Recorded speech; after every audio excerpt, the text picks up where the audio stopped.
Nous avons des drones, et où Ntoumi se cachera, nous le retrouverons. Je dis, mais il y a quelque chose. Et en continuant, il dit quoi?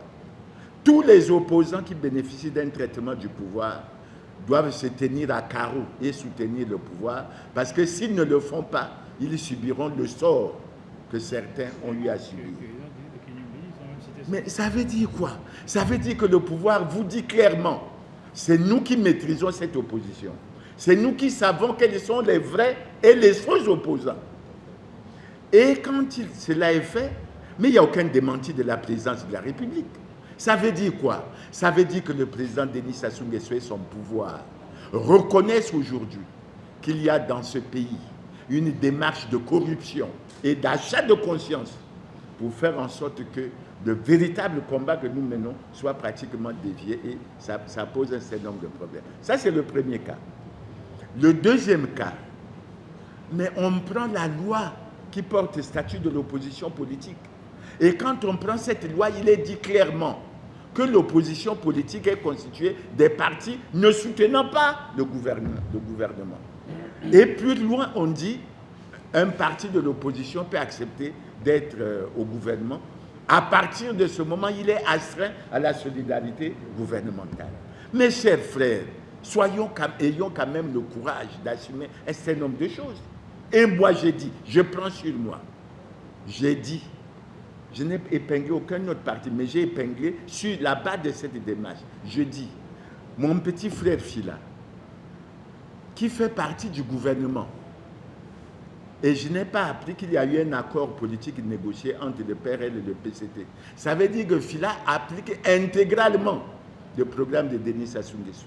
Et quand je suis Ibombo, je suis mon petit frère Bininga, ils disent quoi? Nous, on n'a pas de vision. La vision au Congo, c'est celle de Denis Sassou Nguesso. Ça veut dire que Fila a accepté d'appliquer la vision de Denis Sassou Nguesso.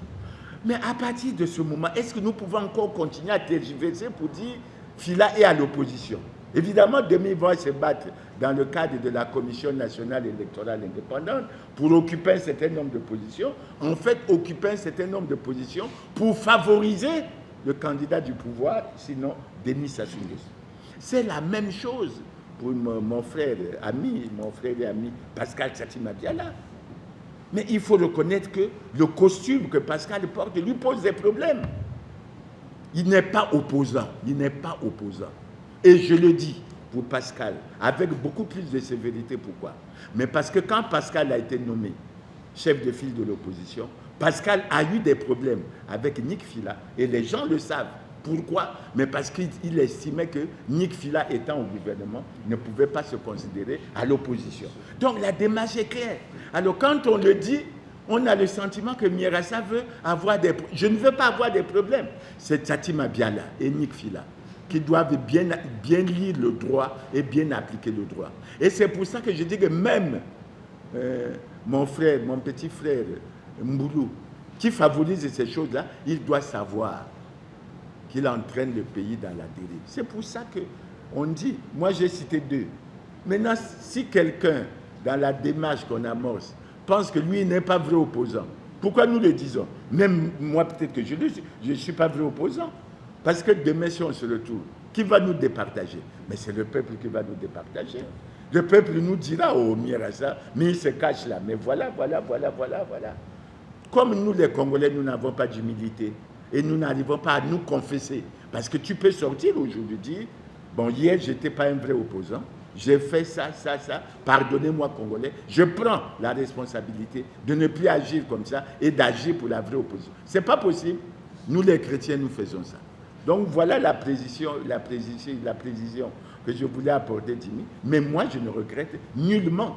Et je dis, si j'ai mon petit frère Fila en face, si j'ai Pascal en face, je leur dirai, ne continuez pas à divertir le peuple. Pascal arrête d'être chef de file de l'opposition. Maintenant, ce n'est pas moi qui suis prétendant. Il y a Yuki, il y a d'autres députés là-bas. Ce sont eux qui se battront pour devenir chef de file de l'opposition, ce n'est pas moi. Merci bien. Un des présidents, et d'ailleurs c'est moi qui étais président en exercice, quand subitement cette initiative s'est pratiquement arrêté ou s'est mis en dormance. On aurait pu faire cette conférence de presse au nom de la DZAD 26 parce que le message qui est lancé ici, c'est celui que nous avions lancé à la salle de conférence de la préfecture en 2023. C'était un appel au regroupement de l'opposition.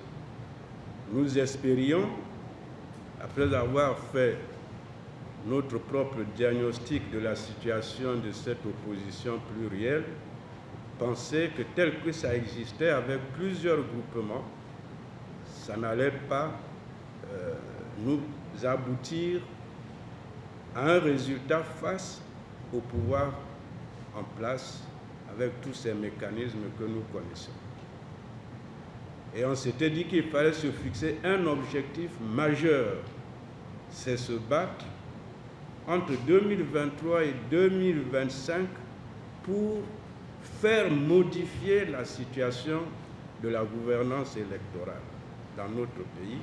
Condition sine qua non, on ne peut pas aller à une nouvelle élection si on n'a pas réglé ce problème pour permettre l'organisation équitable, juste, transparente des élections. Et on s'était dit que ça pouvait être le grand point de convergence qui pouvait rassembler l'ensemble des opposants. Malheureusement, on avait écrit en ce temps-là à plusieurs groupements, à plusieurs partis qui se réclament de l'opposition. La réponse a été que chaque groupe se cantonne dans sa petite chapelle et personne ne veut la quitter pour rejoindre une autre. Donc, on est resté dans le statu quo. Mais aujourd'hui, l'avantage, c'est que je trouve dans cette salle, autour de cette table, les représentants de ces différentes plateformes.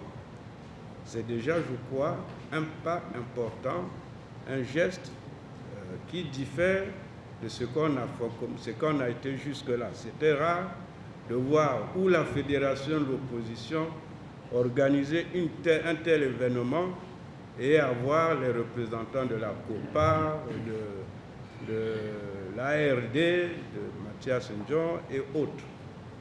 Mais aujourd'hui, nous sommes là. Et je pense qu'en synthèse, je voudrais dire qu'il faut être honnête pour reconnaître que toutes ces expériences ont échoué.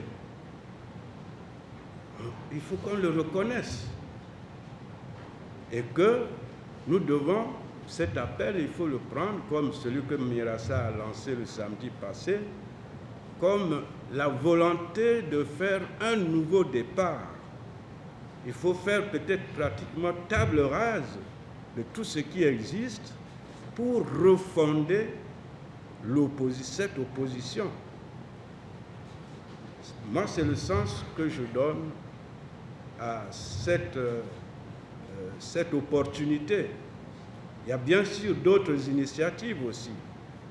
Mais si ceux qui sont dans d'autres initiatives sont également ici, présents, il va falloir que les uns et les autres, comme a dit le président Kinyombi, on se retrouve pour voir si on ne peut pas fusionner toutes ces initiatives qui sont en chantier, y compris les anciennes, mais autour de quelques points de convergence communs qui sont les plus importants. Et en ce moment-là, définir les règles et les objectifs que nous nous fixons d'ici 2026 qui est à notre porte. Est-ce qu'on laisse le PCT continuer dans sa lancée, ensuite opter